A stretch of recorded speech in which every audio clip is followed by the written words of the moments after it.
ಜನಸಂಕಲ್ಪ ಅರಣ್ಯ ಇಲಾಖೆಯಿಂದ ವಿಶಿಷ್ಟ ಕಾರ್ಯಕ್ರಮ.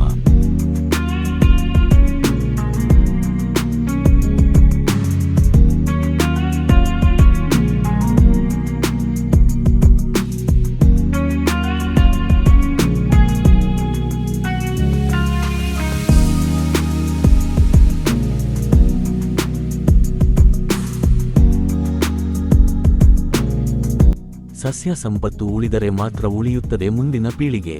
ಕಾಡಿಚ್ಚು ತಡೆ ಜಾಗೃತಿಗೆ ಕ್ರೀಡೆ, ಸಂಸ್ಕೃತಿ ಮತ್ತು ಸಂರಕ್ಷಣೆಯ ಸಂಗಮ. ಉತ್ತರ ಕರ್ನಾಟಕದ ಜೀವನಾಡಿಯಂತಿರುವ ಕಪ್ಪತ್ತಗುಡ್ಡ ಇಂದು ಕೇವಲ ಪರ್ವತವಲ್ಲ, ಅದು ಸಾವಿರಾರು ಜೀವಿಗಳ ಆಶ್ರಯ, ನೂರಾರು ಔಷಧೀಯ ಸಸ್ಯಗಳ ಭಂಡಾರ ಹಾಗೂ ಮುಂದಿನ ಪೀಳಿಗೆಯ ಬದುಕಿನ ಭರವಸೆ.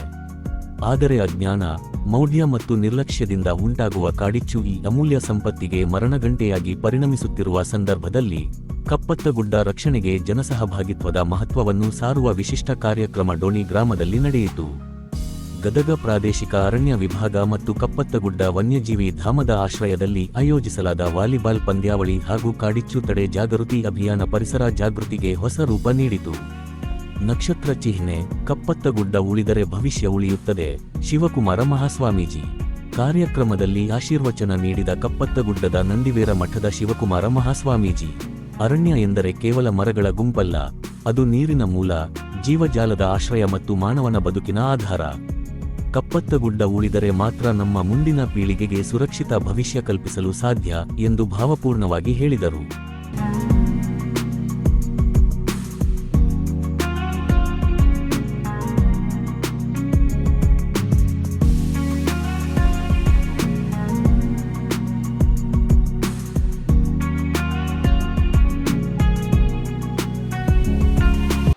ಅರಣ್ಯ ಇಲಾಖೆಯ ಅರಣ್ಯ ಎಂದರೆ ನೀರು ಎಂಬ ಸಂದೇಶ ಜನಸಾಮಾನ್ಯರಲ್ಲಿ ಆಳವಾಗಿ ಬೇರೂರುವಂತಿದೆ.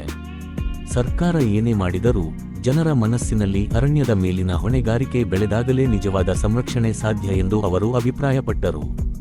ನಕ್ಷತ್ರ ಚಿಹ್ನೆ ಕಾಡಿಚ್ಚು, ಪ್ರಕೃತಿಯ ಮೇಲೆ ನಡೆಯುವ ಅಪರಾಧ. ಮುಂಡರಗಿ ವಲಯ ಅರಣ್ಯಾಧಿಕಾರಿ ಮಂಜುನಾಥ ಆರ್. ಮೇಗಲಮನಿ ಮಾತನಾಡಿ, ಮೌಢ್ಯ, ನಿರ್ಲಕ್ಷ್ಯ ಮತ್ತು ಅಜ್ಞಾನದಿಂದ ಕಪ್ಪತ್ತಗುಡ್ಡಕ್ಕೆ ಬೆಂಕಿ ಹಚ್ಚುವುದು ಪ್ರಕೃತಿಯ ಮೇಲಿನ ಅಪರಾಧ. ಕಪ್ಪತ್ತಗುಡ್ಡದಲ್ಲಿ 400ಕ್ಕೂ ಹೆಚ್ಚು ಔಷಧೀಯ ಸಸ್ಯಗಳು ಹಾಗೂ 23ಕ್ಕೂ ಹೆಚ್ಚು ವನ್ಯಪ್ರಾಣಿಗಳ ವೈವಿಧ್ಯ ಅಡಗಿದ್ದು, ಕಾಡಿಚ್ಚಿನಿಂದ ಈ ಅಮೂಲ್ಯ ಸಂಪತ್ತು ಕ್ಷಣಾರ್ಧದಲ್ಲಿ ನಾಶವಾಗುತ್ತಿದೆ ಎಂದು ಆತಂಕ ವ್ಯಕ್ತಪಡಿಸಿದರು. ನಾಟಿ ವಿಧಾನ ಗೊತ್ತಿದೆ, ಸೊ ಅವನ್ನ ನಾವು ಸಂರಕ್ಷಣೆ ಮಾಡಬೇಕು. ಬೇರೆ ಜಿಲ್ಲೆಯಲ್ಲಿ ಯಾಕಿಲ್ಲ ಔಷಧ ಸಸ್ಯಗಳು, ಅದನ್ನ ಅರ್ಥ ಮಾಡಿಕೊಂಡು ನಾವು ನಮ್ಮ ಕಪ್ಪತ್ತಗುಡ್ಡನ ಸಂರಕ್ಷಣೆ ಮಾಡಬೇಕು. ಹಾಗಾಗಿ ಯಾರು ನಮ್ಮ ಇಲಾಖೆ ವತಿಯಿಂದ ನಮ್ಗೆ ಎಷ್ಟು ಸಾಧ್ಯತೆ ಅಷ್ಟು ನಾವು ಪ್ರಯತ್ನ ಮಾಡ್ತೀವಿ. ಬಟ್ ಸಾರ್ವಜನಿಕರ ಸಹಕಾರ ಇಲ್ಲದೆ ಇದ್ರೆ ಯಾವುದೇ ಆಸ್ತಿ ಆಗಲಿ ನಾವು ಅದನ್ನ ಉಳಿಸ್ಕೊಳ್ಳಿಕ್ಕೆ ಆಗಲ್ಲ. ಹಾಗಾಗಿ ಎಲ್ಲ ಸಾರ್ವಜನಿಕರು ಅದನ್ನ ನಮ್ಮ ಆಸ್ತಿಯಾಗಿ ನಾವು ಪರಿಗಣಿಸಬೇಕು. ಇದ್ರ ಜೊತೆಗೆ ನಾವು ಇವತ್ತು ಏನು ಮಾಡ್ತಾ ಇದ್ದೀವಿ ಅಂತಂದ್ರೆ, ನಾವು ಗ್ರಾಮದ ಪಂಚಾಯತಿಗಳಲ್ಲಿರುವಂಥ ಎಲ್ಲ ಪ್ರತಿಯೊಂದು ಗ್ರಾಮ ಪಂಚಾಯತಿಗಳಲ್ಲಿ ಕಪ್ಪತ್ತಗುಡ್ಡ ಬಗ್ಗೆ ಅರಿವು ಮೂಡಿಸುವ ಸಂಬಂಧ ಕಪ್ಪತ್ತಗುಡ್ಡದ ಮಹತ್ವ, ಅದರದ ಪ್ರಾಮುಖ್ಯತೆ, ಔಷಧ ಸಸ್ಯಗಳು, ಅಲ್ಲಿರುವಂಥ ವನ್ಯಜೀವಿಗಳು, ಎಸ್ಪೆಷಲಿ ನಿಮ್ಗೆ ಗೊತ್ತಿರೋಂಗೆ ನಮ್ಮ ಸುಮಾರು 23ಕ್ಕಿಂತ ಹೆಚ್ಚು ಜಾತಿಯ ಪ್ರಾಣಿಗಳಿದಾವೆ. ನಾನು ಇಲ್ಲಿ ಸರಿಗಿನಲ್ಲಿ ಬೆಳೆದು ನನಗೆ ಗೊತ್ತಿರಲಿಲ್ಲ ಇಷ್ಟುಕೊಂಡು ಪ್ರಾಣಿಗಳಿದಾವಂತ. ಅವು ಬೇರೆ ಕಡೆ ಎಲ್ಲೂ ಇಲ್ಲ. ಈಗ 4 ಕೊಂಬಿನ ಪ್ರಾಣಿಗಳು ನಮ್ಮಲ್ಲಿ ಇದ್ದಾವೆ. ಸೊ ಜಿಂಕಾರ ಅಂತೇಳಿ ನಮ್ಮ ಕರ್ನಾಟಕದ ಸಿಕ್ಕ ನಮ್ಗೆ 2 ಹತ್ರ ಮಾತ್ರ ಸಿಗುತ್ತೆ. ಇಂಥ ಅತ್ಯಮೂಲ್ಯ ಪ್ರಾಣಿಗಳು, ಹೊಂಡಗುರಿ ಅಂತೀವಿ, ಅವೆಲ್ಲ ನಮ್ಮಲ್ಲಿ ಇದ್ದಾವೆ. ಅವು ಸಂರಕ್ಷಣೆ ಮಾಡ್ಬೇಕಂತಂದ್ರೆ ಕಪ್ಪತ್ತಗುಡ್ಡ ಬೆಂಕಿ ಬೀಳ್ದಂಗೆ ನಾವು ನೋಡಿಕೊಂಡ್ರೆ ಸರಿ ಹೋಗುತ್ತೆ. ಅದ್ರ ಜೊತೆಗೆ ಗ್ರಾಮ ಪಂಚಾಯತಿಯಲ್ಲಿ ನಾವೀಗ ಒಂದು ಬೋರ್ಡನ್ನು ಸಾರ್ವಜನಿಕವಾಗಿ ಅವ್ರ ಮಹತ್ವ ಗೊತ್ತಾಗಲಿ ಅಂತ ನಾವು ಬೋರ್ಡ್ಗಳನ್ನ ತಯಾರು ಮಾಡಿ ಇದೇ ವೇದಿಕೆಯಲ್ಲಿ ನಾವೊಂದು ಸಾಂಕೇತಿಕವಾಗಿ ಒಂದು ಗ್ರಾಮ ಪಂಚಾಯತಿ ನಾವು ಒಂದು ಬೋರ್ಡ್ಗಳನ್ನ ವಿತರಣೆ ಮಾಡಿ ಆ ಪಂಚಾಯತಿಯಲ್ಲಿ ಅದನ್ನು ಮಾಡ್ತೀವಿ. ಅದ್ರ ಜೊತೆಗೆ ನಾವು ಇಲಾಖೆಯರು ಏನೇ ಹೇಳಿದ್ರು ಸಹ ಸಾರ್ವಜನಿಕರು ಏನೇ ಸಲಹೆಗಳನ್ನ ಹೇಳಿದ್ರೆ ಕಪ್ಪತ್ತಗುಡ್ಡ ಹಿತದೃಷ್ಟಿಯಿಂದ ಕಪ್ಪತ್ತಗುಡ್ಡ ಉಳಿಸುವ ಉದ್ದೇಶದಿಂದ ಈ ನಮ್ಮ ಉತ್ತರ ಕರ್ನಾಟಕ ಸಾಹಿತ್ಯವನ್ನು ಉಳಿಸುವ ಉದ್ದೇಶದಿಂದ ಯಾವುದೇ ರೀತಿಯ ಸಲಹೆಗಳು ಬಂದರೆ ನಾವು ಮುಕ್ತವಾಗಿ ಒಂದು ಚರ್ಚೆಗೆ ಅವಕಾಶ ಮಾಡಿಕೊಡ್ತೀವಿ. ಅದನ್ನೆಲ್ಲರೂ ಕೂಡಿ ಸಂರಕ್ಷಣೆ ಮಾಡೋಣ ಅಂತ ನಾನು ಈ ಮೂಲಕ ಹೇಳ್ತೀನಿ. ಅದ್ರ ಜೊತೆಗೆ ನಿಮ್ಗೆ ಗೊತ್ತಿರಂಗೆ ಕಪ್ಪತ್ತಗುಡ್ಡ ನಾವು 3 ಭಾಗಗಳನ್ನಾಗಿ ಮಾಡ್ತೀವಿ. ಒಂದು ದ್ರೋಣಗಿರಿ, ಕಪ್ಪತ್ತಗಿರಿ ಮತ್ತು ಸುವರ್ಣಗಿರಿ ಅಂತ. ನೋಡಿ, ನಮ್ಮ ಕಪ್ಪತ್ತಗುಡ್ಡ ಎಲ್ಲ ಥರ ಇದೆ. ದ್ರೋಣಗಿರಿ ಅಂದ್ರೆ ನಾವು ನಿಂತ ಊರೇ ದ್ರೋಣಗಿರಿ ಅಂತ ನಾವು ಹೇಳ್ತಾ ಇದ್ದೀವಿ. ಅದ್ರ ಮಹತ್ವ ಉಳಿಬೇಕಂದ್ರೆ ಕಪ್ಪತ್ತಗುಡ್ಡ ಉಳಿಬೇಕು. ಯಾಕಂದ್ರೆ ಇಲ್ಲಿ ದ್ರೋಣಗಿರಿ ಯಾಕೆ ಬಂತು ಅಂದ್ರೆ ದ್ರೋಣಾಚಾರ್ಯರು ಬಂದು ಇಲ್ಲಿ ಅಭ್ಯಾಸಗಳು ಮಾಡಿದ್ರು, ಅಲ್ಲಿ ಬಂದು ನೆಲೆಸಿ ಹೋಗಿದ್ರು ಅಂತ ನಾವೆಲ್ಲ ಹೇಳ್ತಾ ಇದ್ವಿ. ಹಾಗಾಗಿ ಆ ದ್ರೋಣಗಿರಿ ಪರ್ವತಗಳು ಉಳಿಸಬೇಕು. ಡೋಣಿ ನಮ್ಮ ಊರನ್ನ ದ್ರೋಣಗಿರಿ ಆಗಿ ನಾವು ವಿಶ್ವದಾದ್ಯಂತ ಪ್ರಚರಿಸಬೇಕಂದ್ರೆ ಕಪ್ಪತ್ತಗುಡ್ಡ ಉಳಿಬೇಕು. ಅದ್ರ ಜೊತೆಗೆ ಕಪ್ಪೋತಗಿರಿ ಅಂದರೆ ತಮಗೆಲ್ಲ ಗೊತ್ತಿರೋಂಗೆ ಕಪ್ಪೋತಗಿರಿ ಅಂದರೆ ಕಪೋತ ಅಂತ ಹೇಳ್ತಿದ್ದಾರೆ. ಕಪೋತ ಇಲ್ಲಿ ಜಾಸ್ತಿ ಕಪೋತ ಪಾರಿವಾಳ ಇರುವಂಥ ಜಾಗ. ಅದನ್ನು ಅಲ್ಲಿರುವಂಥ ಔಷಧ ಸಸ್ಯಗಳು ಮತ್ತು ಪಾರಿವಾಳ ನಮ್ಮ ಕಪ್ಪತ್ ಮಲ್ಲೇಶ್ವರನ್ನ ಬರಮಾಡಿಕೊಂಡು ಅವನಿಗೆ ಆಶ್ರಯ ಕೊಟ್ಟಂಥ ಕಪ್ಪತ್ ಗುಡ್ಡನನ್ನು ನಾವೊಬ್ಬ ಕಪ್ಪತ್ ಮಲ್ಲೇಶ್ವರನ ಭಕ್ತಾದಿಗಳಂತ ನಾವು ಸಂರಕ್ಷಣೆ ಮಾಡಲೇಬೇಕು. ಹಾಗಾಗಿ ಆ ಕಪ್ಪತ್ ಮಲ್ಲೇಶ್ವರ ನಾವೇನಾರ ಅವರಿಗೆ ಆ ದೇವರಿಗೆ ನಾವೇನಾದ್ರು ಕೊಡುಗೆ ಕೊಡಬೇಕು ಅಥವಾ ಅವನಿಗೆ ನಾವು ಭಾಗಿಯಾಗಬೇಕು ಅಂದರೆ ಕಪ್ಪತ್ ಗುಡ್ಡವನ್ನು ಸಂರಕ್ಷಣೆ ಮಾಡಬೇಕು. ನಿಮ್ಗೆ ಗೊತ್ತಿರೋಂಗೆ ಕಪ್ಪತಗಿರಿ ಬಂದ ನಂತರ ಕಪ್ಪತಗಿರಿ ಏನು ಕಪ್ಪತ್ ಗುಡ್ಡ ಕಪ್ಪತ್ ಮಲ್ಲೇಶ್ವರ ಏನು ಜಾತ್ರೆ ಆಗುತ್ತಲ್ಲ, ಬ್ರಹ್ಮರಾಂಬಿಕೆ ದೇವಿ, ಅದೆಲ್ಲ ತಮಗೆ ಗೊತ್ತಿರೋಂಥದ್ದು, ನಾನು ಹೊಸದಾಗಿ ಹೇಳ್ತಾರಲ್ಲ. ಹಾಗಾಗಿ ಗಂಗಿಬೇವಿ ಮಠ, ಅದ್ರ ಜೊತೆಗೆ ನಂದಿವೇರಿ ಮಠ, ತಮಗೆಲ್ಲ ಗೊತ್ತಿರೋಂಥ ವಿಚಾರಗಳು. ನಂದಿವೇರಿ ಮಠ ನೋಡಿ, ಕಪ್ಪತ್ ಮಲ್ಲೇಶ ಶ್ರೀಕಾಳ ಮಲ್ಲೇಶ ಜೊತೆಗೆ ಬಂದಂಥ ನಮ್ಮ ನಂದಿ ವಾಹನ ಇಲ್ಲಿರೋಂಥ ಕಪ್ಪತ್ ಗುಡ್ಡವನ್ನು ನೋಡಿ ಇಲ್ಲಿ ನೆಲೆನಿಸಿದ್ದಾನೆ. ಅದ್ರ ಜೊತೆಗೆ ನಮ್ಮ ಪಕ್ಕದಲ್ಲಿರುವಂಥ ಕೊಪ್ಪಳ ಜಿಲ್ಲಾದಲ್ಲಿರುವಂಥ ನಮ್ಮ ಗೈಶ್ವೇಶ್ವರ ಸ್ವಾಮೀಜಿಯವರು ನೋಡಿ ಎಲ್ಲಿ ಹೋಗಿ ನಿಲ್ಲಲಿಲ್ಲ. ಅವರು ಯಾಕೆ ಕಪ್ಪತ್ ಗುಡ್ಡ ಬಂದು ನೆಲೆ ನಿಂತು ಅವ್ರ ಗದಿಗೆ ನಾವು ಈಗ ನಂದಿವೇರಿ ಮಠದಲ್ಲಿ ಕಾಣ್ಬೋದು. ಅದ್ರ ಜೊತೆಗೆ ನಮ್ಮ ಅತ್ತಿಕಟ್ಟಿ ಭಾಗದಲ್ಲಿ ಹೋದರೆ ನೀವು ಸುವರ್ಣಗಿರಿಗಳನ್ನು ನೋಡ್ತೀವಿ. ಸುವರ್ಣ ಅಂದರೆ ಬಂಗಾರ. ಸೊ ಆ ಬಂಗಾರದಲ್ಲಿ ನೀವೆಲ್ಲ ಗಣಿಗಳು ನೋಡ್ತಾ ಇದ್ರಿ, ಸುರಂಗ ಮಾರ್ಗಗಳು ನೋಡ್ತಾ ಇದ್ರಿ. ಸೊ ಎಲ್ಲ ರೀತಿಯಿಂದ ಕಪ್ಪತ್ ಗುಡ್ಡ ಒಂದೇ ಕಡೆ ಸಿಗುವಂಥ ಒಂದು ಅತ್ಯಮೂಲ್ಯವಾದ ಕಪ್ಪತ್ ಗುಡ್ಡ ನಾವೆಲ್ಲರೂ ಸಂರಕ್ಷಣೆ ಮಾಡಬೇಕು.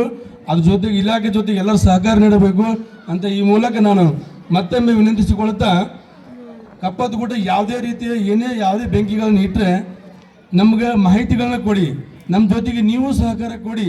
ನಿಮ್ಮ ಸಲಹೆಗಳು ಕಪ್ಪತ್ ಗುಡ್ಡಕ್ಕೆ ಏನೇ ಇದ್ರೂ ಸಹ ಅದು ನಮಗೆ ಮಾಹಿತಿಗಳನ್ನು ಕೊಡಿ.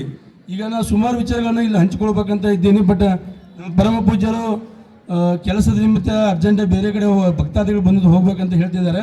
ಹಾಗಾಗಿ ಮಠಕ್ಕೆ ಹೋಗ್ಬೇಕಂತ ಹೇಳ್ತಿದ್ದಾರೆ.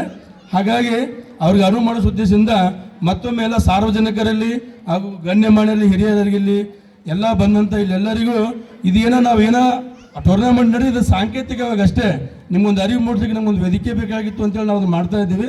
ಹಾಗಾಗಿ ಎಲ್ಲರೂ ನಮ್ಮ ಇಲಾಖೆ ಜೊತೆಗೆ ಕಪ್ಪತ್ ಗುಡ್ಡ ಇಲಾಖೆದಷ್ಟೇ ಅಲ್ಲ, ಸರ್ಕಾರದಷ್ಟೇ ಅಲ್ಲ, ನಮ್ಮ ಆಸ್ತಿ ತಿಳ್ಕೊಂಡು ನಾವು ಉಳಿಸ್ಕೊಂಡು ಹೋದ್ರೆ ಅದು ಮುಂದೆ ಬೆಳಿತೈತಿ.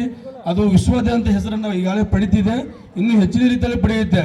ಕಪ್ಪತ್ ಗುಡ್ಡ ಉಳಿಸೋದ್ರಿಂದ ಎಲ್ಲ ರೀತಿಯಿಂದ ಆಗುತ್ತೆ. ಪ್ರವಾಸೋದ್ಯಮ ಆಯಿತು, ಎಲ್ಲ ನಮ್ಮ ಲೋಕಲ್ ನಮ್ಮ ಅಂಗಡಿಗಳು ಎಲ್ಲ ಆರ್ಥಿಕವಾಗಿ ಮುಂದುವರಿತವೆ. ಹಾಗಾಗಿ ನೀವು ನೋಡ್ತೀವಿ ನಾಗರಹೊಳೆ ಬಂಡೀಪುರದೆಲ್ಲ ಎಷ್ಟು ಆರ್ಥಿಕವಾಗಿ ಮುಂದೆ ವರಿತಿದ್ದವು ಕಪ್ಪತ್ ಗುಡ್ಡ ಅಲ್ಲಿ ಪಾರಿ ಸುತ್ತಮುತ್ತ ಇರುವಂಥ. ಸೊ ಹಾಗಾಗಿ ಎಲ್ಲರೂ ಅದಕ್ಕೆ ಸಹಕಾರ ಕೊಡಬೇಕಂತ ಇಲಾಖೆ ಪರವಾಗಿ ಒಬ್ಬ ಊರಿನ ಮಗನಾಗಿ ಎಲ್ಲರಿಗೆ ಮತ್ತೊಮ್ಮೆ ವಿನಂತಿಸಿಕೊಳ್ತಾ ನಾನು 2 ಮಾತುಗಳನ್ನು ಮುಗಿಸ್ತೇನೆ. ಕಪ್ಪತ್ತಗುಡ್ಡವನ್ನು ದ್ರೋಣಗಿರಿ, ಕಪ್ಪತ್ತಗಿರಿ, ಸುವರ್ಣಗಿರಿ ಎಂದೇ ಕರೆಯಲಾಗಿದೆ. ಇಂತಹ ಪೌರಾಣಿಕ ಹಾಗೂ ಪರಿಸರ ಮಹತ್ವದ ಪರ್ವತವನ್ನು ಸರ್ಕಾರದ ಆಸ್ತಿ ಎನ್ನುವ ಮನಸ್ಥಿತಿಯಿಂದ ಹೊರಬಂದು ನಮ್ಮೆಲ್ಲರ ಜೀವಾಳ ಎಂದು ಭಾವಿಸಬೇಕು ಎಂದು ಕರೆ ನೀಡಿದರು. ನಕ್ಷತ್ರ ಚಿಹ್ನೆ ಒಂದು ಗಿಡ ಒಂದು ಜೀವಿತದ ಸಮಾನ. ರೈತ ಸಂಘದ ಅಧ್ಯಕ್ಷ ಶಂಕರಗೌಡ ಜಾಯನಗೌಡರ, ಎಸ್ಸಿ ಘಟಕದ ಅಧ್ಯಕ್ಷ ಸೋಮಣ್ಣ ಹೈತಾಪುರ, ಕಪ್ಪತ್ತಗುಡ್ಡ ಸಂರಕ್ಷಣೆ ವೇದಿಕೆಯ ಅಧ್ಯಕ್ಷ ಭರಮಪ್ಪ ಕಿಲಾರಿ ಮಾತನಾಡಿ, ಒಂದು ಗಿಡ ತನ್ನ ಜೀವಿತಾವಧಿಯಲ್ಲಿ ಸುಮಾರು 12 ಲಕ್ಷ ರೂಪಾಯಿ ಮೌಲ್ಯದ ಪರಿಸರ ಸೇವೆ ನೀಡುತ್ತದೆ. ಇಂತಹ ಗಿಡಗಳನ್ನು ಬೆಂಕಿಗೆ ಆಹುತಿಗೊಳಿಸುವುದು ನಮ್ಮದೇ ಭವಿಷ್ಯವನ್ನು ಸುಡುವುದಕ್ಕೆ ಸಮಾನ ಎಂದು ಎಚ್ಚರಿಸಿದರು.